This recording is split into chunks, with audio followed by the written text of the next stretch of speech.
ਕਿਸੇ ਬੰਦੇ ਨੂੰ ਇਹ ਗੱਲ ਕਹਿਣਾ ਵੀ ਤੂੰ ਭਾਈ ਗੁਰਦੁਆਰੇ 'ਚ ਜੇ ਕੋਈ ਬੰਦਾ ਫਿਜ਼ੀਕਲੀ ਨਹੀਂ ਬੈਠ ਸਕਦਾ ਫਰਸ਼ ਦੇ ਉੱਤੇ, ਉਹਦੀਆਂ ਕੋਈ ਫਿਜ਼ੀਕਲ ਪ੍ਰੋਬਲਮਸ ਹੈਗੀਆਂ, ਲੱਤਾਂ ਕੰਮ ਨਹੀਂ ਕਰਦੀਆਂ ਜਾਂ ਕੋਈ ਹੋਰ ਉਹਨੂੰ ਇਸ ਕਿਸਮ ਦੀ ਸਮੱਸਿਆ ਹੈਗੀ ਹੈ, ਏਜ ਜ਼ਿਆਦਾ ਹੋ ਗਈ, ਬੈਠ ਸਕਦਾ ਨਹੀਂ ਜ਼ਮੀਨ ਦੇ ਉੱਤੇ, ਜੇ ਬੈਠ ਜੇ ਤਾਂ ਉੱਠ ਨਹੀਂ ਸਕਦਾ, ਤਾਂ ਮੈਂ ਸਮਝਦਾ ਕੋਈ ਹਰਜ ਨਹੀਂ ਜੇ ਛੋਟੇ ਮੋਟੇ ਪੀੜ੍ਹਿਆਂ ਦੇ ਵਿੱਚ ਉਹਨਾਂ ਨੂੰ ਬੈਠਣ ਦੀ ਆਗਿਆ ਦੇ ਦਿੱਤੀ ਜਾਵੇ। ਸੰਗਤ ਦੇ ਵਿੱਚ ਥੋੜਾ ਬਹੁਤ ਕਿਤੇ ਨਾ ਕਿਤੇ ਹੁਣ ਸ਼ੰਕੇ ਨੇ ਜਾਂ ਸਵਾਲ ਉੱਠਣੇ ਸ਼ੁਰੂ ਹੋ ਚੁੱਕੇ ਨੇ, ਬੇਸ਼ੱਕ ਕੁਝ ਪਰਸੈਂਟ ਨੇ ਕਿ ਇਦਾਂ ਨਹੀਂ ਹੋਣਾ ਚਾਹੀਦਾ, ਉਹ ਸਹੂਲਤ ਲਈ। ਮੈਂ ਇਸ ਗੱਲ ਦੇ 100% ਹੱਕ ਵਿੱਚ ਹਾਂ ਕਿ ਕੋਈ ਅਪਾਹਜ ਬੰਦਾ ਜਾਂ ਜਿਹੜਾ ਬੰਦਾ ਮਤਲਬ ਨੀਚੇ ਬੈਠ ਹੀ ਨਹੀਂ ਸਕਦਾ ਫਰਸ਼ ਦੇ ਉੱਤੇ, ਉਸ ਨੂੰ ਤੁਸੀਂ ਮਜਬੂਰ ਕਰੋ ਵੀ ਉਹ ਨਾ ਆਵੇ। ਕਿਉਂ ਨਾ ਆਵੇ? ਗੁਰਦੁਆਰਾ ਕਿਸੇ ਦੀ ਜੱਦੀ ਜਾਇਦਾਦ ਨਹੀਂ ਹੈ, ਤਾਂ ਉਹਨਾਂ ਨੂੰ ਤੁਸੀਂ ਡਿਨਾਈ ਕਰਦੇ ਹੋ। ਗੁਰੂ ਦੀ ਜਿਹੜੀ ਉੱਥੇ ਕੀਰਤਨ ਹੋ ਰਿਹਾ, ਗੁਰੂ ਦਾ ਵਿਖਿਆਨ ਹੋ ਰਿਹਾ, ਗੁਰੂ ਦਾ ਸ਼ਬਦ ਦੱਸਿਆ ਜਾ ਰਿਹਾ, ਨਿਮਰਤਾ ਦੇ ਨਾਲ ਉੱਥੇ ਤੁਸੀਂ ਉਹਨਾਂ ਨੂੰ ਇਹ ਸਾਡੇ ਵਿੱਚ ਮਤਲਬ ਹੰਬਲ ਹੁੰਦੇ ਅਸੀਂ ਮਤਲਬ ਸਾਡੇ 'ਚ ਨਿਮਰਤਾ ਹੁੰਦੀ, ਅਸੀਂ ਮਤਲਬ ਗੁਰੂ ਨੂੰ ਸਮਰਪਿਤ ਹੁੰਦੇ, ਸਾਡੇ 'ਚ ਇਸ ਕਿਸਮ ਦਾ ਹੰਕਾਰ ਨਾ ਹੁੰਦਾ ਕਿ ਅਸੀਂ ਠੀਕ ਆ ਉਹ ਗਲਤ ਆ, ਤਾਂ ਇਹ ਗੱਲਾਂ ਨਹੀਂ ਸੀ। ਜਿਹੜੀਆਂ ਤੁਸੀਂ ਗੱਲਾਂ ਕਰਦੇ ਹੋ ਕਿ ਕੁਝ ਅਪਾਹਿਜ ਨੇ ਜਾਂ ਕੁਝ ਸਰੀਰਕ ਸਮਰੱਥਾ ਉਹ ਜਿਹੀ ਨਹੀਂ ਰਹਿੰਦੀ, ਇੱਕ ਉਮਰ ਦਰਾਜ਼ ਹੋ ਕੇ, ਉਹਨਾਂ ਦੇ ਲਈ ਗੁਰੂ ਘਰਾਂ ਦੇ ਵਿੱਚ ਸਹੂਲਤਾਂ ਦਿੱਤੀਆਂ ਜਾਂਦੀਆਂ ਨੇ। ਉਹ ਸਹੂਲਤਾਂ ਬੇਅਦਬੀ ਕਰ ਸਕਦੀਆਂ ਨੇ ਜਾਂ ਉਹ ਸਹੂਲਤਾਂ ਦੇ ਨਾਲ ਗੁਰਮਰਿਆਦਾ ਜਿਹੜੀ ਉਹ ਜੇ ਕੋਈ ਇਸ ਕਿਸਮ ਦੀ ਸਟੇਟਮੈਂਟ ਦੇਣੀ ਆ ਕਿਸੇ ਪੜ੍ਹੇ ਲਿਖੇ ਬੰਦੇ ਨੂੰ, ਸੂਝਵਾਨ ਬੰਦੇ ਨੂੰ, ਤਾਂ ਕੋਈ ਨਾ ਕੋਈ ਮਤਲਬ ਸਮਝ ਲੈ ਲਾ। ਸਮਝ ਲੈਣ ਤੋਂ ਬਾਅਦ ਜੇ ਤੂੰ ਸਮਝੇ ਵੀ ਇਹ ਗੱਲ ਇੱਦਾਂ ਠੀਕ ਆ ਤਾਂ ਗੱਲ ਕਰ ਅੱਗੇ। ਹੁਣ ਜੇ ਉਹਨਾਂ ਨੂੰ ਕੋਈ ਬੰਦਾ ਉੱਥੇ ਦੇ ਪ੍ਰਬੰਧਕਾਂ ਨੂੰ ਆ ਕੇ ਕੋਈ ਕਿਸੇ ਦੀਆਂ ਲੱਤਾਂ ਕੰਮ ਨਹੀਂ ਕਰਦੀਆਂ, ਕਿਸੇ ਨੂੰ ਚੱਕ ਕੇ ਹੀ ਗੁਰਦੁਆਰਾ ਸਾਹਿਬ ਦੇ ਵਿੱਚ ਲਿਜਾਇਆ ਜਾ ਰਿਹਾ ਆਪਣੇ ਮਤਲਬ ਮੋਢਿਆਂ 'ਤੇ ਜਾਂ ਗੋਦੀ ਦੇ ਵਿੱਚ, ਤਾਂ ਉਹ ਵਿਚਾਰਾ ਕਿਵੇਂ ਬੈਠੂਗਾ ਕਿ ਚੌਕੜੀ ਮਾਰ ਕੇ। ਇਹ ਹੋਰਨਾਂ ਧਰਮਾਂ ਦੇ ਆਧਾਰ ਤੇ ਇਹ ਬੈਂਚ, ਇਹ ਕੁਰਸੀਆਂ ਸਿੱਖ ਧਰਮ 'ਚ ਜਾਂ ਗੁਰੂ ਘਰਾਂ 'ਚ ਪਹੁੰਚ ਚੁੱਕੀਆਂ ਨੇ। ਨਹੀਂ, ਐਸੀ ਕੋਈ ਗੱਲ ਨਹੀਂ। ਚਰਚ ਦਾ ਜ਼ਿਕਰ ਕੀਤਾ ਜਾਂਦਾ, ਉਹ ਨਹੀਂ, ਚਰਚ ਦਾ ਡਿਫਰੈਂਟ ਇਸ਼ੂ ਹੈ। ਚਰਚ ਦੀ ਗੱਲ ਬਿਲਕੁਲ ਡਿਫਰੈਂਟ ਹੈ। ਸਾਡੀ ਗੱਲ ਉਹਨਾਂ ਨਾਲ ਕਿਸੇ ਵੀ ਕੀਮਤ 'ਤੇ ਮੇਲ ਨਹੀਂ। ਗੁਰੂ ਗ੍ਰੰਥ ਸਾਹਿਬ ਦੀ ਵਿਆਖਿਆ ਸੁਪਰੀਮ ਕੋਰਟ 'ਚ ਹੋਈ ਹੈ, ਜਿਹਦੇ 'ਚ ਉਹਨਾਂ ਨੇ ਸਿੱਧੇ ਤੌਰ 'ਤੇ ਜਿਹੜਾ ਡਬਲ ਬੈਂਚ ਆ ਉਹਨਾਂ ਨੇ ਇਹ ਦਿੱਤਾ ਵਰਡਿਕਟ ਕਿ ਜੁਰਿਸਟਿਕ ਪਰਸਨ ਆ, ਜਿਉਂਦਾ ਜਾਗਦਾ ਸਿੱਖਾਂ ਦਾ ਗੁਰੂ ਆ। ਸਤਿ ਸ਼੍ਰੀ ਅਕਾਲ, ਤੁਸੀਂ ਦੇਖ ਰਹੇ ਹੋ ਰੋਜ਼ਾਨਾ ਸਪੋਕਸਮੈਨ ਟੀਵੀ ਤੇ ਮੈਂ ਹਾਂ ਸੁਰਖਾਬ। ਦੋਸਤੋ, ਅੰਮ੍ਰਿਤਪਾਲ ਸਿੰਘ ਵੱਲੋਂ ਇਹ ਕਿਹਾ ਗਿਆ ਕਿ ਗੁਰੂ ਘਰਾਂ ਦੇ ਵਿੱਚ ਪਏ ਹੋਏ ਫਰਨੀਚਰ, ਚਾਹੇ ਉਹ ਕੁਰਸੀਆਂ ਨੇ ਚਾਹੇ ਉਹ ਸੈਟੀਆਂ ਨੇ, ਉਹ ਗੁਰਮਰਿਆਦਾ ਦੇ ਉਲਟ ਆ। ਇਸ ਦੇ ਨਾਲ ਬੇਅਦਬੀ ਹੁੰਦੀ ਹੈ ਤੇ ਜਿਸ ਤੋਂ ਬਾਅਦ ਜਲੰਧਰ ਦੇ ਵਿੱਚ ਜਾਂ ਹੋਰ ਕਈ ਗੁਰੂ ਘਰਾਂ ਦੇ ਵਿੱਚ ਉਹ ਸੈਟੀਆਂ, ਉਹ ਕੁਰਸੀਆਂ, ਉਹ ਮੇਜ਼ ਉਹ ਬਾਹਰ ਕੱਢੇ ਗਏ ਤੇ ਕੱਢ ਕੇ ਅੱਗ ਲਾਏ ਗਏ। ਪਰ ਇਸ ਦੇ ਨਾਲ ਇਸ ਵਿਚਾਰਧਾਰਾ ਦੇ ਅਸੀਂ ਉਲਟ ਕਹਿ ਦਈਏ ਜਾਂ ਇਸ ਵਿਚਾਰਧਾਰਾ ਦਾ ਵਿਰੋਧ ਹੋਣਾ ਵੀ ਸ਼ੁਰੂ ਹੋ ਚੁੱਕਿਆ। ਬਹੁਤ ਲੋਕਾਂ ਦਾ ਕਹਿਣਾ ਹੈ ਕਿ ਇਸ ਨਾਲ ਕੋਈ ਨਿਰਾਦਰ ਨਹੀਂ ਹੁੰਦਾ। ਅਸਲ ਦੇ ਵਿੱਚ ਇਹ ਮਸਲਾ ਹੈ ਕਿ ਅਸਲ ਦੇ ਵਿੱਚ ਕੀ ਸੱਚੀ ਬੇਅਦਬੀ ਹੁੰਦੀ ਹੈ ਜਾਂ ਇਸ ਪਿੱਛੇ ਕੋਈ ਹੋਰ ਮਕਸਦ ਹੈ? ਇਹ ਸਾਰੇ ਸਵਾਲਾਂ ਦਾ ਜਵਾਬ ਅਸੀਂ ਅੱਜ ਲਵਾਂਗੇ। ਸਾਡੇ ਨਾਲ ਸਿੱਖ ਬੁੱਧੀਜੀਵੀ ਗੁਰਦਰਸ਼ਨ ਸਿੰਘ ਢਿੱਲੋਂ ਨੇ। ਸਰ, ਬਹੁਤ ਬਹੁਤ ਸਵਾਗਤ ਹੈ ਸਪੋਕਸਮੈਨ ਟੀਵੀ ਦੇ। ਸਪੋਕਸਮੈਨ ਟੀਵੀ ਦੇ ਸਰੋਤਿਆਂ ਨੂੰ ਸਤਿਕਾਰ ਸਹਿਤ ਵਾਹਿਗੁਰੂ ਜੀ ਕਾ ਖਾਲਸਾ, ਵਾਹਿਗੁਰੂ ਜੀ ਕੀ ਫਤਿਹ ਜੀ। ਦੇਖਿਆ ਜਾਵੇ ਤਾਂ ਜਿਸ ਤਰੀਕੇ ਦੀਆਂ ਤਸਵੀਰਾਂ ਤੁਸੀਂ ਦੇਖੀਆਂ ਹੋਣਗੀਆਂ ਆ ਰਹੀਆਂ ਨੇ ਸੋਸ਼ਲ ਮੀਡੀਆ 'ਤੇ ਕਿ ਗੁਰੂ ਘਰਾਂ ਦੇ ਵਿੱਚ ਜੋ ਸਹੂਲਤਾਂ ਦੇ ਲਈ ਅਸੀਂ ਕਹਿ ਦਈਏ ਕਿ ਸੈਟੀਆਂ ਜਾਂ ਸੋਫੇ ਕੁਰਸੀਆਂ ਲਾਈ ਜਾਂਦੇ ਸੀ, ਉਹ ਕੱਟ ਕੇ ਸਾੜੇ ਜਾ ਰਹੇ ਨੇ। ਕੀ ਲੱਗਦਾ ਹੈ, ਵਾਕਈ ਬੇਅਦਬੀ ਹੁੰਦੀ ਹੈ, ਗੁਰਮਰਿਆਦਾ ਦੇ ਉਲਟ ਹੈ ਸਾਰਾ ਕੁਛ? ਦੇਖੋ, ਮੈਂ ਉਹ ਜਿਹੀ ਚੀਜ਼ ਦੇਖੀ ਤਾਂ ਹੈ ਨਹੀਂ, ਪਰ ਕਿਸੇ ਨੂੰ ਮਤਲਬ ਇਹ ਅਧਿਕਾਰ ਨਹੀਂ ਕਿ ਕਿਸੇ ਬੰਦੇ ਨੂੰ ਤੁਸੀਂ ਡਿਨਾਈ ਕਰੋ ਵੀ ਉਹ ਗੁਰੂ ਮਹਾਰਾਜ ਦੇ ਦਰਸ਼ਨ ਨਾ ਕਰ ਸਕੇ, ਉਹ ਸੰਗਤ ਦੇ ਵਿੱਚ ਨਾ ਜਾਵੇ। ਸੰਗਤ ਇੱਕ ਬਹੁਤ ਬੜਾ ਸਾਡਾ ਪਾਰਟ ਆ, ਸੰਗਤ ਦੇ ਕੋਲ ਬਹੁਤ ਵੱਡੇ ਅਧਿਕਾਰ ਆ। ਤੋ ਸੰਗਤ ਗੁਰੂ ਰੂਪ ਹੈ।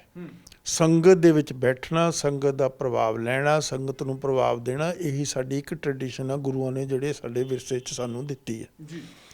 ਤੋ ਕਿਸੇ ਬੰਦੇ ਨੂੰ ਇਹ ਗੱਲ ਕਹਿਣਾ ਵੀ ਤੂੰ ਭਾਈ ਗੁਰਦੁਆਰੇ 'ਚ ਜੇ ਕੋਈ ਬੰਦਾ ਫਿਜ਼ੀਕਲੀ ਨਹੀਂ ਬੈਠ ਸਕਦਾ ਫਰਸ਼ ਦੇ ਉੱਤੇ, ਉਹਦੀਆਂ ਕੋਈ ਫਿਜ਼ੀਕਲ ਪ੍ਰੋਬਲਮਸ ਹੈਗੀਆਂ, ਲੱਤਾਂ ਕੰਮ ਨਹੀਂ ਕਰਦੀਆਂ ਜਾਂ ਕੋਈ ਹੋਰ ਉਹਨੂੰ ਇਸ ਕਿਸਮ ਦੀ ਸਮੱਸਿਆ ਹੈਗੀ ਹੈ, ਏਜ ਜ਼ਿਆਦਾ ਹੋ ਗਈ, ਬੈਠ ਸਕਦਾ ਨਹੀਂ ਜ਼ਮੀਨ ਦੇ ਉੱਤੇ, ਜੇ ਬੈਠ ਜੇ ਤਾਂ ਉੱਠ ਨਹੀਂ ਸਕਦਾ, ਤਾਂ ਮੈਂ ਸਮਝਦਾ ਕੋਈ ਹਰਜ ਨਹੀਂ ਜੇ ਛੋਟੇ ਮੋਟੇ ਪੀੜ੍ਹਿਆਂ ਦੇ ਵਿੱਚ ਉਹਨਾਂ ਨੂੰ ਬੈਠਣ ਦੀ ਆਗਿਆ ਦੇ ਦਿੱਤੀ ਜਾਵੇ। ਸਿੱਖਾਂ ਨੇ ਕਈ ਕਿਸਮ ਦੇ ਇਸ ਕਿਸਮ ਦੇ ਫੇਜ਼ਸ ਦੇ ਵਿੱਚ ਲੰਘੇ ਆ ਸਿੱਖ, ਅੱਜ ਨਹੀਂ ਪਹਿਲਾਂ ਤੋਂ।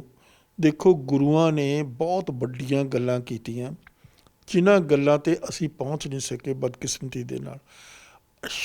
ਕਾਸ਼ ਅਸੀਂ ਉਸ ਗੱਲ 'ਤੇ ਪਹੁੰਚ ਸਕਦੇ ਹੁੰਦੇ ਤਾਂ ਇਹ ਸਮੱਸਿਆਵਾਂ ਖੜੀਆਂ ਹੀ ਨਹੀਂ ਸੀ ਹੋਣੀਆਂ। ਜੇ ਸਾਡੇ ਵਿੱਚ ਮਤਲਬ ਹੰਬਲ ਹੁੰਦੇ, ਅਸੀਂ ਮਤਲਬ ਸਾਡੇ 'ਚ ਨਿਮਰਤਾ ਹੁੰਦੀ, ਅਸੀਂ ਮਤਲਬ ਗੁਰੂ ਨੂੰ ਸਮਰਪਿਤ ਹੁੰਦੇ, ਸਾਡੇ 'ਚ ਇਸ ਕਿਸਮ ਦਾ ਹੰਕਾਰ ਨਾ ਹੁੰਦਾ ਕਿ ਅਸੀਂ ਠੀਕ ਆ ਉਹ ਗਲਤ ਆ, ਤਾਂ ਇਹ ਗੱਲਾਂ ਨਹੀਂ ਸੀ ਹੋਣੀਆਂ। ਸਿੱਖ ਨੂੰ ਹੰਬਲ ਹੋਣਾ ਬਹੁਤ ਜ਼ਿਆਦਾ ਲਾਜ਼ਮੀ ਹੈ, ਗੁਰੂ ਨੂੰ ਸਮਰਪਿਤ ਹੋਣਾ ਬਹੁਤ ਜ਼ਿਆਦਾ ਲਾਜ਼ਮੀ ਹੈ, ਪਿਆਰ ਦੇ ਕਲਾਵੇ ਵਿੱਚ ਆਉਣਾ ਬਹੁਤ ਜ਼ਿਆਦਾ ਲਾਜ਼ਮੀ ਹੈ, ਕਿਉਂਕਿ ਸਿੱਖੀ ਦਾ ਜਿਹੜਾ ਵਰਡ ਵੀ ਉਹ ਪਿਆਰ ਹੈ। ਪਿਆਰ ਦੇ ਨਾਲ ਲੋਕਾਂ ਨੂੰ ਤੁਸੀਂ ਪਰਸੂਏਟ ਕਰਨਾ, ਆਪਣੀ ਦਲੀਲ ਦੇਣੀ, ਆਪਣਾ ਐਵੀਡੈਂਸ ਦੇਣਾ, ਉਹਨਾਂ ਨੂੰ ਇਸ ਗੱਲ ਲਈ ਕਨਵਿੰਸ ਕਰਨਾ ਵੀ ਆਹ ਠੀਕ ਆ ਆਹ ਗਲਤ ਆ। ਔਰ ਕਦੇ ਫੋਰਸ ਤੁਸੀਂ last resort, use of force at the right causes at the last resort, ਜਦੋਂ ਅਖੀਰ ਦੇ ਵਿੱਚ ਕੋਈ ਮਤਲਬ ਚੀਜ਼ ਬਚੇ ਹੀ ਨਾ, ਔਰ ਜਿਹੜਾ ਮਤਲਬ ਤੁਹਾਡਾ ਦੁਸ਼ਮਣ ਹੈ, ਜਿਹੜਾ ਇਨਸਾਨੀਅਤ ਦਾ ਘਾਣ ਕਰਨ ਵਾਲਾ, ਜ਼ੁਲਮ ਕਰਨ ਵਾਲਾ, ਸਿਤਮ ਕਰਨ ਵਾਲਾ, ਤਾਂ ਉਸ ਤੋਂ ਬਾਅਦ ਤੁਸੀਂ ਆਪਣੀ ਕਿਰਪਾਨ ਉਠਾਉਣੀ ਹੈ। ਪਰ ਇੱਥੇ ਜਿਹੜੀ ਗੱਲ ਹੈ ਗੁਰਮਰਿਆਦਾ ਦੀ ਗੱਲ ਹੁੰਦੀ ਹੈ, ਬੇਅਦਬੀ ਦੀ ਗੱਲ ਹੁੰਦੀ ਹੈ, ਜਿਹੜੀਆਂ ਤੁਸੀਂ ਗੱਲਾਂ ਕਰਦੇ ਹੋ ਕਿ ਕੁਝ ਅਪਾਹਿਜ ਨੇ ਜਾਂ ਕੁਝ ਸਰੀਰਕ ਸਮਰੱਥਾ ਉਹੋ ਜਿਹੀ ਨਹੀਂ ਰਹਿੰਦੀ ਇੱਕ ਉਮਰ ਦਰਾਜ਼ ਹੋ ਕੇ, ਉਹਨਾਂ ਦੇ ਲਈ ਗੁਰੂ ਘਰਾਂ ਦੇ ਵਿੱਚ ਸਹੂਲਤਾਂ ਦਿੱਤੀਆਂ ਜਾਂਦੀਆਂ ਨੇ। ਉਹ ਸਹੂਲਤਾਂ ਬੇਅਦਬੀ ਕਰ ਸਕਦੀਆਂ ਨੇ ਜਾਂ ਉਹ ਸਹੂਲਤਾਂ ਦੇ ਨਾਲ ਗੁਰਮਰਿਆਦਾ ਜਿਹੜੀ ਉਹ ਭੰਗ ਹੁੰਦੀ ਹੈ? ਮੈਂ ਉਹੀ ਤਾਂ ਸਮਝਦਾ ਨਾ ਵੀ ਗੁਰਮਰਿਆਦਾ ਹੈ ਕੀ ਚੀਜ਼। ਗੁਰੂ ਦੀ ਮਰਿਆਦਾ, ਗੁਰੂ ਦਾ ਮੈਸੇਜ, ਗੁਰੂ ਦੀ ਪੁਆਇੰਟ ਆਫ ਵਿਊ, ਗੁਰੂ ਦੇ ਜੋ ਸਿਧਾਂਤ ਆ ਉਹ ਹੈ ਗੁਰਮਰਿਆਦਾ। ਗੁਰਮਰਿਆਦਾ ਕਦੇ ਕਿਸੇ ਨੂੰ ਨਫ਼ਰਤ ਜਾਂ ਕਿਸੇ ਨੂੰ ਡਿਸਕਾਰਡ ਕਰਨ ਲਈ ਨਹੀਂ ਹੈ। ਗੁਰਮਰਿਆਦਾ ਸਭ ਨੂੰ ਅੰਬਰੇਸ ਕਰਨ ਦੀ ਆ, ਪਿਆਰ ਕਰਨ ਦੀ ਆ, ਸਤਿਕਾਰ ਕਰਨ ਦੀ ਆ, ਉਹਨੂੰ ਆਪਣੇ ਕਲਾਵੇ ਵਿੱਚ ਲੈਣ ਦੀ ਆ। ਇਸੇ ਕਰਕੇ ਸਰਬੱਤ ਦੇ ਭਲੇ ਦੀ ਆਪਾਂ ਗੱਲ ਕਰਦੇ ਹਾਂ, ਅਰਦਾਸ ਦੇ ਵਿੱਚ ਵੀ ਸਰਬੱਤ ਦੇ ਭਲੇ ਦੀ ਗੱਲ ਕਰਦੇ ਹਾਂ। ਤੋ ਉਸ ਸਰਬੱਤ ਦੇ ਭਲੇ ਦੇ ਵਿੱਚ ਸਾਰੀ ਦੁਨੀਆ ਦੀ ਕਾਇਨਾਤ ਆ ਜਾਂਦੀ ਆ। ਉਹਦੇ 'ਚ ਨਾ ਕੋਈ ਧਰਮ ਰਹਿੰਦਾ, ਨਾ ਕੋਈ ਖਿੱਤਾ ਰਹਿੰਦਾ, ਨਾ ਕੋਈ ਜ਼ਬਾਨ ਰਹਿੰਦੀ ਆ, ਨਾ ਕੋਈ ਦੇਸ਼ ਰਹਿੰਦਾ। ਤੋ ਉਸ ਕੰਟੈਕਸ ਦੇ ਵਿੱਚ ਇਹ ਬੜਾ ਲਾਜ਼ਮੀ ਆ ਕਿ ਅਸੀਂ, ਜੇ ਸਾਡਾ ਕੋਈ ਵਖਰੇਵਾਂ ਹੈ, ਪੁਆਇੰਟ ਆਫ ਵਿਊ 'ਤੇ ਡਿਫਰੈਂਸ ਆਫ ਓਪੀਨੀਅਨ ਹੈਗਾ, ਓਨੈਸਟ ਡਿਫਰੈਂਸ ਆਫ ਓਪੀਨੀਅਨ ਨੂੰ ਸੁਣੋ। ਸੁਣਨ ਤੋਂ ਬਾਅਦ ਦੂਸਰੇ ਬੰਦੇ ਨੂੰ ਆਪਣੇ ਪੁਆਇੰਟ ਆਫ ਵਿਊ ਜੇ ਤੁਸੀਂ ਸਮਝਦੇ ਹੋ ਵੀ ਗਲਤ ਆ, ਉਸ ਨੂੰ ਪਿਆਰ ਮੁਹੱਬਤ ਦੇ ਨਾਲ ਤੁਸੀਂ ਪੁਆਇੰਟ ਆਊਟ ਕਰੋ, ਲੌਜਿਕ ਦਿਓ, ਰੀਜ਼ਨ ਦਿਓ, ਐਵੀਡੈਂਸ ਦਿਓ, ਕਨਵਿੰਸ ਕਰੋ ਵੀ ਭਾਈ ਆਹ ਗੱਲ ਗਲਤ ਆ। ਦਲੀਲ ਚਾਹੀਦੀ ਹੈ, ਦਲੀਲ ਵੀ ਪਿਆਰ ਨਾਲ ਅਤੇ ਸਤਿਕਾਰ ਨਾਲ ਚਾਹੀਦੀ ਹੈ, ਜਿਹਦੇ ਨਾਲ ਕਿਸੇ ਦੇ ਸੈਂਟੀਮੈਂਟਸ ਹਰਟ ਨਾ ਹੋਣ। ਹੁਣ ਕੋਈ ਬੰਦਾ ਗੁਰਦੁਆਰਾ ਸਾਹਿਬ ਜਾਂਦਾ, ਉਹ ਬੜੀ ਸ਼ਰਧਾ ਦੇ ਨਾਲ ਜਾਂਦਾ, ਬੜੀ ਨਿਮਰਤਾ ਦੇ ਨਾਲ ਜਾਂਦਾ, ਕੋਈ ਆਪਣਾ ਮਤਲਬ ਭਾਵਨਾਵਾਂ ਐਕਸਪ੍ਰੈਸ ਕਰਨ ਲਈ ਜਾਂਦਾ ਵੀ ਹੇ ਮਹਾਰਾਜ ਸੱਚੇ ਪਾਤਸ਼ਾਹ ਮੈਨੂੰ ਆਹ ਦੁੱਖ ਆ, ਮੈਨੂੰ ਉਸ ਦੁੱਖ ਨੂੰ ਸਹਿਣ ਬਰਦਾਸ਼ਤ ਕਰਨ ਦੀ ਤਾਕਤ ਬਖਸ਼ ਸੱਚੇ ਪਾਤਸ਼ਾਹ। ਅਸੀਂ ਇਹੀ ਕਹਿੰਦੇ ਹਾਂ ਨਾ, ਜਦੋਂ ਕੋਈ ਵੀ ਮਰਗ ਹੁੰਦੀ ਹੈ ਕਿ ਮਤਲਬ ਉਸ ਪਰਿਵਾਰ ਨੂੰ, ਜਿਹੜਾ ਰਹਿੰਦਾ ਪਰਿਵਾਰ ਆ, ਉਹ ਇਸ ਦੁੱਖ ਨੂੰ ਸਹਿਣ ਕਰ ਸਕੇ, ਬਰਦਾਸ਼ਤ ਪਾਣਾ ਮੰਨੇ, ਹੈ ਨਾ। ਤੋ ਉਹ ਕਿੰਨੀ ਵੱਡੀ ਗੱਲ ਹੈ, ਕਿੰਨੀ ਹਿਊਮਿਲਿਟੀ ਵਾਲੀ ਗੱਲ ਹੈ, ਕਿੰਨੀ ਸਾਊਪੁਣੇ ਵਾਲੀ ਗੱਲ ਹੈ, ਕਿੰਨੀ ਸ਼ਾਂਤੀ ਵਾਲੀ ਗੱਲ ਹੈ। ਤਾਂ ਅਸੀਂ ਤਾਂ ਕੋਈ ਇਸ ਕਿਸਮ ਦੀ ਗੱਲ ਕਰਦੇ ਨਹੀਂ ਨਾ ਵੀ ਕੋਈ ਅਸੀਂ ਤਾਂ ਜੀ ਮਰ ਜਾਵਾਂਗੇ, ਪਿੱਟ ਜਾਵਾਂਗੇ, ਅਸੀਂ ਖਤਮ ਹੋ ਗਏ। ਉਹਦਾ ਹੁਕਮ ਦੇ ਅੰਦਰ ਰਹਿਣ ਦੀ ਗੱਲ, ਹੁਕਮ ਦੀ ਬਹੁਤ ਵੱਡੀ। ਤੁਸੀਂ ਕਹਿੰਦੇ ਹੁਕਮ ਦੇ ਰਹਿਣ ਦੇ ਅੰਦਰ ਦੀ ਜਿਹੜੀ ਗੱਲ ਹੈ, ਹੁਕਮ ਦੇ ਅੰਦਰ ਰਹਿਣਾ ਚਾਹੀਦਾ। ਪਰ ਜਦੋਂ ਇੱਥੇ ਇੱਕ ਚੀਜ਼ ਜਿਹੜੀ ਆਉਂਦੀ ਹੈ ਕਿ ਗੁਰੂ ਗ੍ਰੰਥ ਸਾਹਿਬ ਦੀ ਤਾਬਿਆ ਦੇ ਵਿੱਚ ਪੀੜੇ ਮੂੜੇ ਨਹੀਂ ਹੋ ਸਕਦੇ, ਥੱਲੇ ਚੌਂਕੜਾ ਮਾਰ ਕੇ ਬੈਠਣਾ ਆ, ਜੇ ਬਰਾਬਰ ਵੀ ਨਹੀਂ ਬਹਿ ਸਕਦੇ, ਬਿਲਕੁਲ ਬਰਾਬਰ ਨਹੀਂ ਬਹਿਣਾ। ਇਹ ਚੀਜ਼ਾਂ ਮਰਿਆਦਾ ਦੇ ਵਿੱਚ ਆਉਂਦੀਆਂ ਨੇ, ਸ਼ੁਰੂਆਤ ਤੋਂ ਚੱਲਦੀਆਂ ਆਈਆਂ ਨੇ। ਪਰ ਜਿਸ ਤਰੀਕੇ ਦੇ ਨਾਲ ਹੁਣ ਜੋ ਇਹ ਪੂਰਾ ਮਸਲਾ ਬਣਦਾ ਨਜ਼ਰ ਆਉਂਦਾ ਹੈ, ਇਹ ਮਸਲਾ ਤੁਹਾਨੂੰ ਕੀ ਲੱਗ ਰਿਹਾ ਹੈ? ਦੇਖੋ, ਇਹ ਮਸਲਾ ਤਾਂ ਮੈਨੂੰ ਇੰਨਾ ਨਹੀਂ ਪਤਾ, ਪਰ ਜਿਹੜਾ ਅੰਮ੍ਰਿਤਪਾਲ ਸਿੰਘ ਦੋ ਕੰਮ ਉਹਦੇ ਬਹੁਤ ਵਧੀਆ, ਜਿਹਨੂੰ ਕੋਈ ਬੰਦਾ ਵੀ ਨਿੰਦ ਨਹੀਂ ਸਕਦਾ। ਕਿਸ ਤਰੀਕੇ ਨਾਲ, ਇੱਕ ਤਾਂ ਜੀ ਅੰਮ੍ਰਿਤਪਾਨ ਕਰਾਉਣ ਵਾਲੀ ਗੱਲ ਆ, ਉਹਦੀ ਬਹੁਤ ਹੀ ਵਧੀਆ ਸ਼ਲਾਘਾਯੋਗ ਗੱਲ ਹੈ। ਦੂਸਰੀ ਗੱਲ ਆ ਜਿਹੜੀ ਉਹ ਬੱਚਿਆਂ ਨੂੰ ਮਤਲਬ ਡਰੱਗ ਤੋਂ ਦੂਰ ਕਰ ਰਿਹਾ, ਬਹੁਤ ਸ਼ਲਾਘਾਯੋਗ ਆ, ਬਹੁਤ ਵਧੀਆ ਗੱਲ ਆ।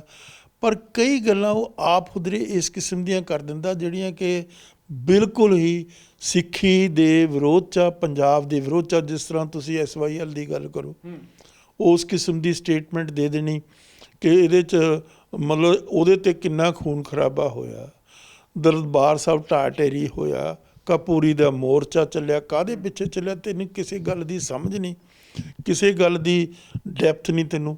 ਉਸ ਕਿਸਮ ਦੀ ਸਟੇਟਮੈਂਟ ਦੇਣ ਦੇ ਨਾਲ ਪੰਜਾਬ ਦੇ ਲੋਕਾਂ ਦੇ ਸੈਂਟੀਮੈਂਟਸ ਬਹੁਤ ਬੁਰੀ ਤਰ੍ਹਾਂ ਹਰਟ ਹੋਏ ਆ।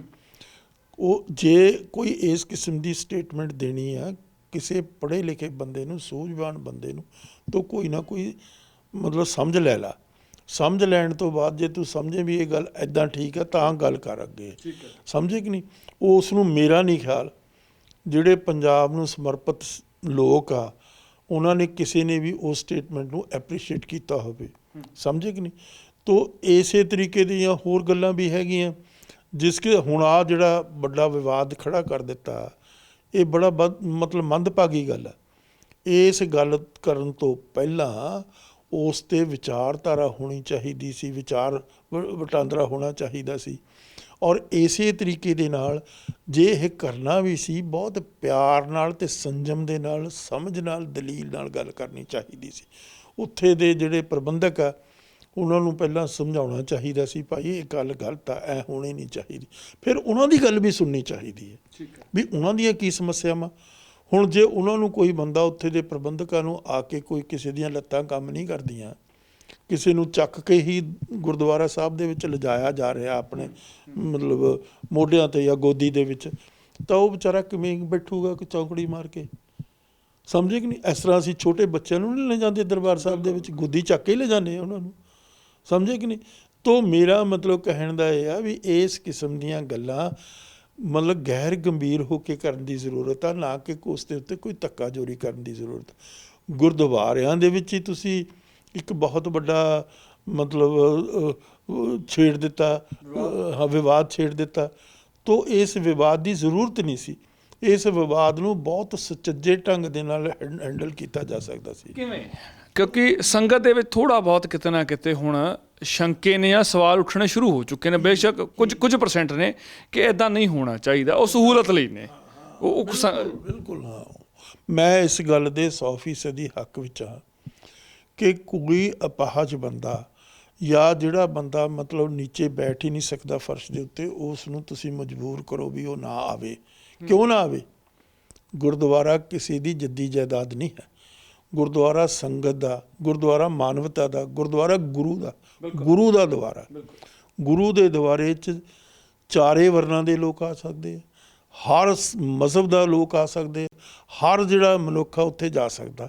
ਜੇ ਹਰ ਮਨੁੱਖ ਜਾ ਸਕਦਾ, ਜੇ ਕੋਈ ਵਿਚਾਰਾ ਅਪਾਹਜ ਹੈ ਜਿਹਦਾ ਵਿਚਾਰਾ ਨਹੀਂ ਬੈਠ ਸਕਦਾ ਪੁੰਜੇ ਫਰਸ਼ ਦੇ ਉੱਤੇ ਚੌਂਕੜੀ ਮਾਰ ਕੇ, ਉਸ ਨੂੰ ਛੋਟਾ ਮੋਟਾ ਪੀੜਾ ਜਾਂ ਜੋ ਵੀ ਮਤਲਬ ਜਿਸ ਢੰਗ ਨਾਲ ਉਹ ਬੈਠ ਸਕਦਾ, ਮਾਪਦੰਡ ਤੈਅ ਕੀਤੇ ਜਾ ਸਕਦੇ ਉਹਦੇ ਲਈ ਵੀ ਕਿਵੇਂ ਫਰਨੀਚਰ ਲਾਉਣਾ। ਨਹੀਂ ਉਹ ਮਾਪਦੰਡ ਲਿਖਾ ਦੇ ਆ ਇਹਦੇ।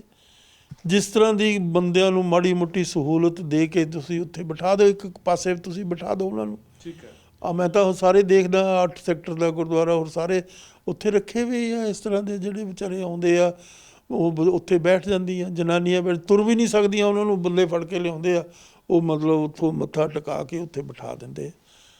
ਤਾਂ ਇਹਦੇ 'ਚ ਕੀ ਹਰਜ ਆ ਜੀ? ਕੀ ਹਰਜ ਆ? ਤਾਂ ਉਹਨਾਂ ਨੂੰ ਤੁਸੀਂ ਡਿਨਾਈ ਕਰਦੇ ਹੋ। ਗੁਰੂ ਦੀ ਜਿਹੜੀ ਉੱਥੇ ਕੀਰਤਨ ਹੋ ਰਿਹਾ, ਗੁਰੂ ਦਾ ਵਿਖਿਆਨ ਹੋ ਰਿਹਾ, ਗੁਰੂ ਦਾ ਸ਼ਬਦ ਦੱਸਿਆ ਜਾ ਰਿਹਾ, ਨਿਮਰਤਾ ਦੇ ਨਾਲ ਉੱਥੇ ਤੁਸੀਂ ਉਹਨਾਂ ਨੂੰ ਬੈਠਣ ਦਿਓ, ਉਹਨਾਂ ਨੂੰ ਵੀ ਉਸ ਗੱਲ ਦਾ ਪਾਰਟ ਐਂਡ ਪਾਰਸਲ ਬਣਨ ਦਿਓ। ਸਭ ਤਰਕ ਇਹ ਹੈ ਕਿ ਇਹ ਹੋਰਨਾਂ ਧਰਮਾਂ ਦੇ ਆਧਾਰ 'ਤੇ ਇਹ ਬੈਂਚ, ਇਹ ਕੁਰਸੀਆਂ ਸਿੱਖ ਧਰਮ 'ਚ ਜਾਂ ਗੁਰੂ ਘਰਾਂ 'ਚ ਪਹੁੰਚ ਚੁੱਕੀਆਂ ਨੇ। ਨਹੀਂ ਐਸੀ ਕੋਈ ਗੱਲ ਨਹੀਂ। ਚਰਚ ਦਾ ਜ਼ਿਕਰ ਕੀਤਾ ਜਾਂਦਾ, ਉਹ ਨਹੀਂ, ਚਰਚ ਦਾ ਡਿਫਰੈਂਟ ਇਸ਼ੂ ਹੈ। ਚਰਚ ਦੀ ਗੱਲ ਬਿਲਕੁਲ ਡਿਫਰੈਂਟ ਹੈ। ਸਾਡੀ ਗੱਲ ਉਹਨਾਂ ਨਾਲ ਕਿਸੇ ਵੀ ਕੀਮਤ 'ਤੇ ਮੇਲ ਨਹੀਂ ਕਰਦੀ। ਸਾਡਾ ਇਤਿਹਾਸ ਆ ਜਿਹੜਾ ਰੀਅਲ ਇਤਿਹਾਸ ਆ, ਮਹਾਰਾਜ ਦਾ ਆਪਣਾ ਜੀਵਨ ਆ, ਜਿੱਥੇ ਗੁਰੂ ਗ੍ਰੰਥ ਸਾਹਿਬ ਦੀ ਪ੍ਰੈਜ਼ੈਂਸ 'ਚ ਆਪ ਜ਼ਮੀਨ 'ਤੇ ਪੰਜਵੇਂ ਪਾਤਸ਼ਾਹ ਬੈਠੇ ਆ, ਜਦੋਂ ਪੋਥੀ ਲੈ ਕੇ ਆਏ ਆ ਦਰਬਾਰ ਸਾਹਿਬ ਦੇ ਵਿੱਚ, ਸਮਝੇ ਕਿ ਨਹੀਂ। ਉਹਨਾਂ ਨੇ ਦਿਖਾਇਆ ਵੀ ਜਿਹੜਾ ਇਹ ਜਿਉਂਦਾ ਜਾਗਦਾ ਸਾਕਸ਼ਾਤ ਗੁਰੂ ਆ ਗੁਰੂ ਗ੍ਰੰਥ ਸਾਹਿਬ, ਇਸ ਦੀ ਮਤਲਬ ਬਰਾਬਰਤਾ ਹੋ ਨਹੀਂ ਸਕਦੀ। ਇਹ ਇੱਕ ਆਪਣੇ ਆਪ 'ਚ ਪੈਗੰਬਰ ਹੈ, ਸਮਝੇ ਕਿ ਨਹੀਂ। ਤੋ ਉਸ ਕਰਕੇ ਮਤਲਬ ਗੁਰੂ ਆ, ਇਸੇ ਕਰਕੇ ਗੁਰੂ ਗ੍ਰੰਥ ਸਾਹਿਬ ਕਹਿੰਦੇ ਹਾਂ ਅਸੀਂ। ਇਸ ਦੀ ਇੱਕ ਵਿਲੱਖਣ ਜਗ੍ਹਾ ਹੈ।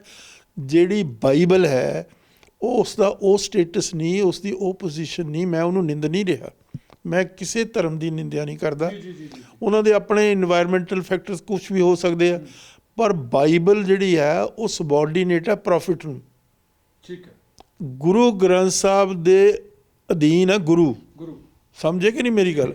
ਤੋ ਗੁਰੂ ਨੂੰ ਪਰਮੇਸ਼ਰ ਦਾ ਰੁਤਬਾ ਦਿੱਤਾ। ਗੁਰੂ ਗ੍ਰੰਥ ਸਾਹਿਬ ਦੇ ਵਿੱਚ ਪੋਥੀ ਪਰਮੇਸ਼ਰ ਦਾ ਥਾਨ ਲਿਖਿਆ ਹੋਇਆ, ਸਿੰਪਲ ਲਫ਼ਜ਼ ਆ, ਉਸ ਨੂੰ ਸਮਝਿਆ ਜਾ ਸਕਦਾ। ਤੋ ਰੱਬ ਦੀ ਜਗ੍ਹਾ ਹੈਗੀ, ਉਹ ਜਗ੍ਹਾ ਉਹਨੂੰ ਦਿੱਤੀ ਗਈ ਆ ਜਿਹੜੀ ਇਸ ਗੁਰੂ ਗ੍ਰੰਥ ਸਾਹਿਬ ਦੀ ਵਿਆਖਿਆ ਸੁਪਰੀਮ ਕੋਰਟ 'ਚ ਹੋਈ ਆ, ਜਿਹਦੇ ਵਿੱਚ ਉਹਨਾਂ ਨੇ ਸਿੱਧੇ ਤੌਰ 'ਤੇ ਜਿਹੜਾ ਡਬਲ ਬੈਂਚ ਆ ਉਹਨਾਂ ਨੇ ਇਹ ਦਿੱਤਾ ਵਰਡਿਕਟ ਕਿ ਜੁਰਿਸਟਿਕ ਪਰਸਨ ਆ, ਜਿਉਂਦਾ ਜਾਗਦਾ ਸਿੱਖਾਂ ਦਾ ਗੁਰੂ ਆ।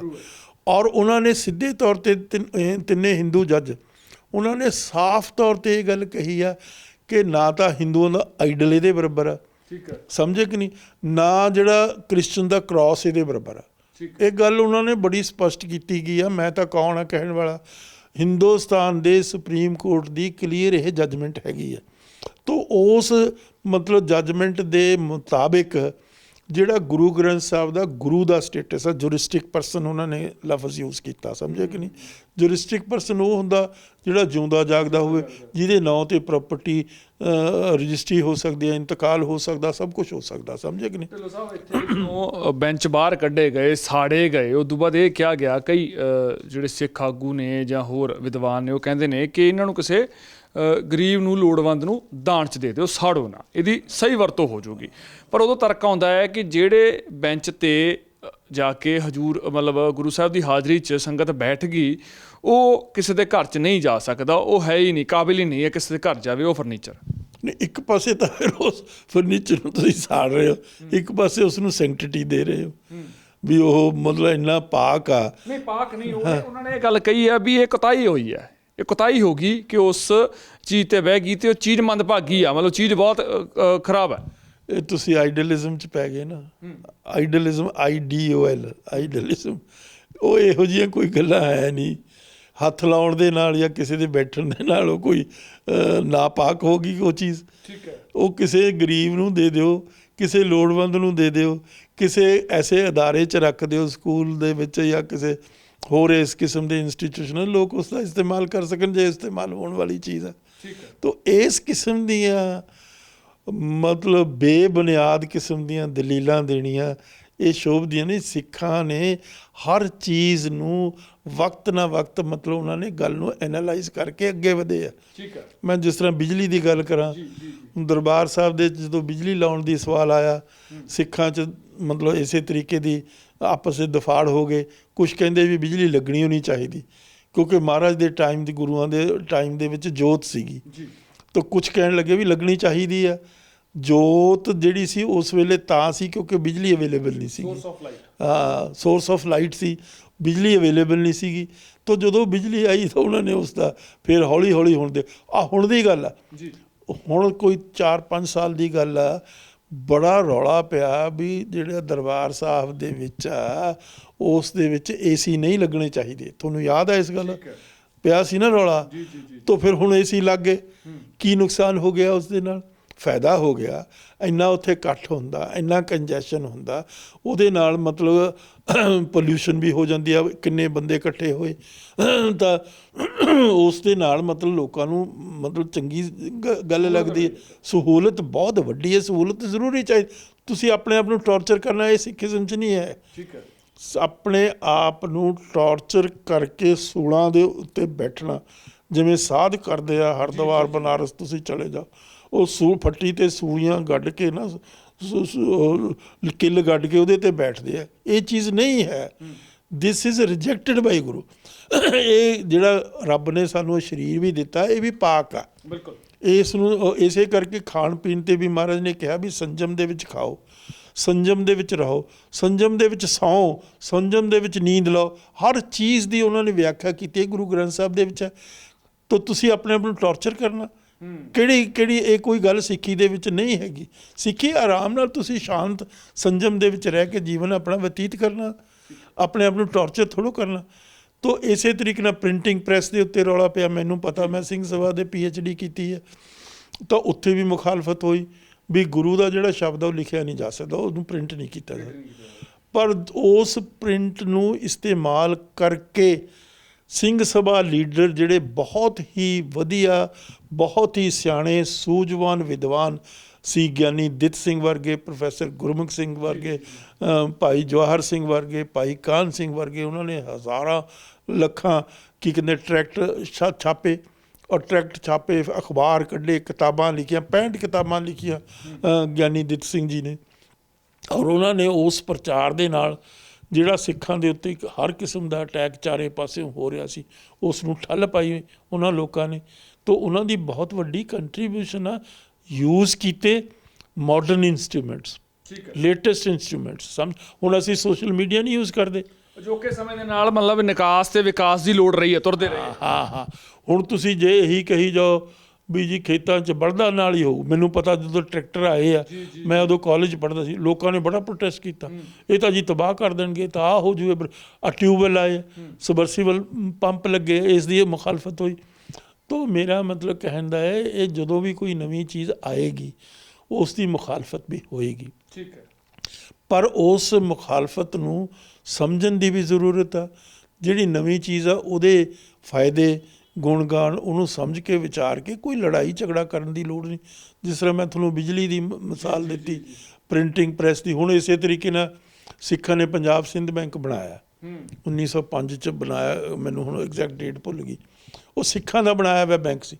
ਉਹਦਾ ਫਾਇਦਾ ਸੀ ਵੀ ਸਿੱਖਾਂ ਨੂੰ ਅਸਲੀ ਇਕਨੋਮਿਕਲੀ ਵੀ ਪ੍ਰਫੁੱਲਿਤ ਕਰਨਾ, ਸਮਝੇ ਕਿ ਨਹੀਂ। ਤਾਂ ਉਹਨਾਂ ਨੇ ਫਿਰ, ਉਹ ਚੀਫ ਖਾਲਸਾ ਦੀਵਾਨ ਦੇ ਲੀਡਰ ਹੀ ਸੀ ਜਿਨ੍ਹਾਂ ਨੇ ਉਹ ਕਿਹਾ ਵੀ ਆਪਾਂ ਬੈਂਕਾਂ ਦਾ, ਇੰਸਟੀਟਿਊਸ਼ਨ ਆਫ ਬੈਂਕਿੰਗ ਨੂੰ ਇਸਤੇਮਾਲ ਕਰੀਏ।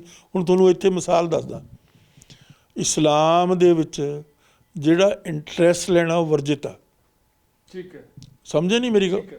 ਹੁਣ ਦੇਖੋ ਜਿਹੜੀਆਂ ਇਸਲਾਮਿਕ ਕੰਟਰੀ, ਉੱਥੇ ਵੀ ਬੈਂਕ ਹੈਗੇ ਆ, ਸਮਝੇ ਕਿ ਨਹੀਂ। ਕੁਰਾਨ 'ਚ ਲਿਖੀ ਵੀ ਗੱਲ ਵੀ ਜਿਹੜਾ ਤੁਸੀਂ ਵਿਆਜ ਲੈਣਾ ਨਾ, ਇੰਟਰਸਟ ਲੈਂਦੇ ਹੋ, ਉਹ ਵਰਜਿਤ ਹੈ, ਨਹੀਂ ਲੈ ਸਕਦੇ। ਇੰਟਰਸਟ ਹੈ ਤਾਂ ਉਹ ਜ਼ਾਲਮਾਨਾ ਕੰਮ ਹੀ, ਲੇਕਿਨ ਕੋਈ ਬੈਂਕ ਦਾ ਇੰਸਟੀਟਿਊਸ਼ਨ ਬਗੈਰ ਇੰਟਰਸਟ ਤੋਂ ਚੱਲ ਹੀ ਨਹੀਂ ਸਕਦਾ, ਚੱਲ ਨਹੀਂ, ਕੋਈ ਵੀ ਇਕੋਨਮੀ ਹੈ, ਸਮਝੇ ਕਿ ਨਹੀਂ। ਤਾਂ ਸਿੱਖਾਂ ਨੇ ਉਸ ਦਾ ਇਸਤੇਮਾਲ ਕੀਤਾ। ਤਾਂ ਇਸੇ ਤਰੀਕੇ ਦੇ ਨਾਲ ਇੰਗਲਿਸ਼ ਲੈਂਗੁਏਜ ਆ, ਉਸ 'ਤੇ ਵੀ ਪ੍ਰੋਟੈਸਟ ਹੋਇਆ, ਪਰ ਉਸ ਤੋਂ ਸਿੱਖ ਵਾਂਝੇ ਜੇ ਰਹਿ ਜਾਂਦੇ ਤਾਂ ਬਹੁਤ ਬੈਕਵਰਡ ਰਹਿ ਜਾਣਾ ਸੀ ਸਿੱਖਾਂ ਨੇ। ਮੁਸਲਮਾਨਾਂ ਨੇ ਵੈਸਟਰਨ ਐਜੂਕੇਸ਼ਨ ਦੀ ਓਪੋਜੀਸ਼ਨ ਕੀਤੀ। ਫਿਰ ਸਰ ਸੈਯਦ ਅਹਿਮਦ ਖਾਨ ਆਏ, ਉਹਨਾਂ ਨੇ ਕਿਹਾ ਬੇਵਕੂਫੋ, ਤੁਸੀਂ ਬਹੁਤ ਪਿੱਛੇ ਰਹਿ ਗਏ ਹਿੰਦੂਆਂ ਨਾਲੋਂ, ਆਓ ਪੜ੍ਹੀਏ, ਆਓ ਪੜ੍ਹੀਏ, ਇੰਗਲਿਸ਼ ਲੈਂਗੁਏਜ ਵੀ ਪੜ੍ਹੀਏ, ਇਹ ਸਾਰਾ ਜਿਹੜੀ ਵੈਸਟਰਨ ਐਜੂਕੇਸ਼ਨ ਹੈ ਇਸ ਨੂੰ ਅਡੋਪਟ ਕਰੀਏ, ਤਾਂ ਅਸੀਂ ਅੱਗੇ ਵੱਧ ਸਕਦੇ ਹਾਂ। ਸਾਰੀ ਸਮੇਂ ਦੀ ਚਾਲ ਹੈ, ਨਾਲ ਚੱਲਣਾ ਪੈਂਦਾ, ਕੰਪਲਸ਼ਨ ਹੈਗੀ ਹੈ, ਸਮਝੇ ਕਿ ਨਹੀਂ। ਤੁਸੀਂ ਉਸ ਤੋਂ ਮਤਲਬ ਅੱਖਾਂ ਮੀਚ ਨਹੀਂ ਸਕਦੇ। ਤਾਂ ਇਹ ਅਨਅਵਾਇਡ। ਹੁਣ ਮੈਂ ਤੁਹਾਨੂੰ ਮਿਸਾਲ ਦੱਸਦਾ, ਜਿਹੜੇ ਮੁਸਲਮਾਨ ਸੀ ਹੁਣ ਤੱਕ, ਹੁਣ ਤਾਂ ਉਹ ਪੜ੍ਹਨ ਲੱਗ ਗਏ ਅੰਗਰੇਜ਼ੀ ਜ਼ਬਾਨ। ਪਾਕਿਸਤਾਨ ਦੇ ਵਿੱਚ ਉਹਨਾਂ ਨੇ ਕਿਹਾ ਵੀ ਅਸੀਂ ਅੰਗਰੇਜ਼ੀ ਨਹੀਂ ਪੜ੍ਹਨੀ, ਅਸੀਂ ਤਾਂ ਪਰਸ਼ੀਅਨ, ਅਰੇਬਿਕ ਅਤੇ ਉਰਦੂ ਪੜ੍ਹਨਾ। ਹੋਇਆ ਕਿ ਜਿਹੜੇ ਹਿੰਦੂ ਆ ਹਿੰਦੁਸਤਾਨ ਦੇ, ਉਹਨਾਂ ਨੇ ਅੰਗਰੇਜ਼ੀ ਨੂੰ ਅਡੋਪਟ ਕਰ ਲਿਆ। ਅੱਜ ਦਾ ਥੋੜ੍ਹਾ ਉਹਨਾਂ ਨੇ ਅੰਗਰੇਜ਼ਾਂ ਵੇਲੇ ਅਡੋਪਟ ਕਰ ਲਿਆ, ਕਿਉਂਕਿ ਜਦੋਂ ਇਸਲਾਮਿਕ ਰੂਲ ਨੂੰ ਟੇਕ ਓਵਰ ਕੀਤਾ ਅੰਗਰੇਜ਼ਾਂ ਨੇ, ਤਾਂ ਮੁਸਲਮਾਨਾਂ ਨੇ ਅੰਗਰੇਜ਼ਾਂ ਦੇ ਨਾਲ ਦੁਸ਼ਮਣੀ ਵਿੱਢ ਲਈ, ਸਮਝ ਗਏ। ਤਾਂ ਉਹਨਾਂ ਨੇ ਕਿਹਾ ਕੋਈ ਵੀ ਚੀਜ਼ ਅਸੀਂ ਇਹਨਾਂ ਦੀ ਨਹੀਂ ਅਡੋਪਟ ਕਰਨੀ। ਤਾਂ ਜਿਹੜੇ ਹਿੰਦੂ ਸੀ ਉਹ ਕਹਿੰਦੇ ਸਾਨੂੰ ਤਾਂ ਇਸ ਚੇਂਜ ਫॉर ਬੈਟਰ, ਅਸੀਂ ਜੇ ਗੁਲਾਮ ਸੀ ਅੰਗਰੇਜ਼ਾਂ ਦੇ ਨਾ, ਗੁਲਾਮ ਸੀ ਮੁਸਲਮਾਨਾਂ ਦੇ, ਹੁਣ ਸਾਡੇ ਗੁਲਾਮ ਹੋ ਗਏ ਅੰਗਰੇਜ਼ਾਂ ਦੇ, ਸਾਨੂੰ ਤਾਂ ਕੋਈ ਫਰਕ ਨਹੀਂ ਪੈਂਦਾ, ਸਾਨੂੰ ਤਾਂ ਬੈਟਰ ਹੈ ਸਿਚੁਏਸ਼ਨ, ਸਮਝੇ ਕਿ ਨਹੀਂ। ਉਹਨਾਂ ਨੇ ਉਸੇ ਵੇਲੇ western education, English language use ਕਰ ਲਈ। ਅੱਜ ਜਿਹੜਾ ਹਿੰਦੂ ਆ ਉਹ ਦੁਨੀਆ ਦੇ ਹੁਣ ਦੇਖੋ ਰਿਸ਼ੀ ਸੁਨਕ ਆ, ਪ੍ਰਾਈਮ ਮਿਨਿਸਟਰ ਬਣ ਗਿਆ ਕਿ ਨਹੀਂ। ਜੇ ਉਹ ਕਹਿੰਦਾ ਵੀ ਮੈਂ ਅੰਗਰੇਜ਼ੀ ਨਹੀਂ ਪੜ੍ਹਨੀ, ਅੰਗਰੇਜ਼ੀ ਸਕੂਲਾਂ 'ਚ ਨਹੀਂ ਜਾਣਾ, ਕ੍ਰਿਸਚਨ ਸਕੂਲਾਂ 'ਚ ਨਹੀਂ ਜਾਣਾ, ਤਾਂ ਉਹ ਕਿੱਥੇ ਹੁੰਦਾ। ਔਰ ਉਹਨੇ ਗੀਤਾ ਹੱਥ 'ਚ ਫੜ ਕੇ ਸਹੁੰ ਖਾਧੀ, ਔਰ ਉਹਨੇ ਕਿਹਾ ਵੀ ਮੈਂ ਮਤਲਬ ਪੱਕਾ ਹਿੰਦੂ ਹਾਂ, ਕੱਟੜ ਹਿੰਦੂ, ਸਮਝ ਗਏ ਨਹੀਂ ਗੱਲ। ਤਾਂ ਇਸ ਕਰਕੇ ਜਿਹੜੀਆਂ ਨਵੀਆਂ ਚੀਜ਼ਾਂ, ਨਵੀਆਂ ਡਿਵੈਲਪਮੈਂਟਸ ਆ, ਉਹਨਾਂ ਨੂੰ ਅੰਬਰੇਸ ਕਰੋ, ਪਰ ਆਪਣੇ not at the caste of the dignity ਔਰ ਦੀ ਸਟੇਟਸ ਆਫ ਯੋਰ ਰਿਲੀਜਨ। ਗੁਰੂ ਦਾ ਰੁਤਬਾ ਸਭ ਤੋਂ ਉੱਪਰ ਹੈ, ਸਾਡੇ ਲਈ ਸੁਪਰੀਮ ਆ ਗੁਰੂ। ਕੋਈ ਸਿੱਖ ਇਹ ਸੋਚ ਵੀ ਨਹੀਂ ਸਕਦਾ ਵੀ ਉਸ ਦੇ ਬਰਾਬਰ ਹੋਵੇ। ਪਰ ਜੇ ਕੋਈ ਸਿੱਖ, ਅਪਾਹਜ ਸਿੱਖ, ਗੁਰਦੁਆਰਿਆਂ ਵਿੱਚ ਬੈਠ ਕੇ ਮਤਲਬ ਕੀਰਤਨ ਦਾ ਆਨੰਦ ਲੈਣਾ ਚਾਹੁੰਦਾ, ਗੁਰੂ ਦਾ ਜਿਹੜਾ ਸੁਨੇਹਾ, ਗੁਰੂ ਦਾ ਆਦੇਸ਼ ਆ ਜਿਹੜਾ ਉੱਥੇ ਸੁਣਨਾ ਚਾਹੁੰਦਾ, ਤੋ ਇਸੇ ਤਰੀਕੇ ਨਾਲ ਜਿਹੜਾ ਗੁਰੂ ਗ੍ਰੰਥ ਸਾਹਿਬ ਦਾ ਜੋ ਵਿਚਾਰਧਾਰਾ ਉਸ ਦੇ ਨਾਲ ਜੁੜਨਾ ਚਾਹੁੰਦਾ, ਮੈਂ ਸਮਝਦਾ ਉਹਦੇ ਲਈ ਉਸ ਕਿਸਮ ਦੀ ਪ੍ਰੋਵੀਜ਼ਨ ਕਰਨੀ ਚਾਹੀਦੀ। ਸੋ ਵੱਖ-ਵੱਖ ਤਰਕ, ਵੱਖ-ਵੱਖ ਬਿਆਨ ਇਸ ਪੂਰੇ ਮਸਲੇ ਤੇ ਆ ਰਹੇ ਨੇ ਕਿ ਇੱਕ ਪਾਸੇ ਇਸ ਨੂੰ ਠੀਕ ਦੱਸਿਆ ਜਾ ਰਿਹਾ, ਦੂਜੇ ਪਾਸੇ ਇਸ ਨੂੰ ਗਲਤ ਦੱਸਿਆ ਜਾ ਰਿਹਾ। ਹੁਣ ਦੇਖਣਾ ਇਹ ਹੈ ਕਿ ਆਉਣ ਵਾਲੇ ਸਮੇਂ ਦੇ ਵਿੱਚ ਇਸ ਦਾ ਨਤੀਜਾ ਕੀ ਨਿਕਲਦਾ ਹੈ ਤੇ ਜਦੋਂ ਗੁਰਮਰਿਆਦਾ ਦੀ ਗੱਲ ਹੁੰਦੀ ਹੈ ਤਾਂ ਉਸ 'ਤੇ ਅਸਰ ਕੀ ਪੈਂਦਾ ਹੈ। ਮੈਂ ਸੁਰਖਾਬ ਆਪਣੇ ਸਹਿਯੋਗੀ ਜੱਸੀ ਦੇ ਨਾਲ, ਰੋਜ਼ਾਨਾ ਸਪੋਕਸਮੈਨ, ਚੰਡੀਗੜ੍ਹ।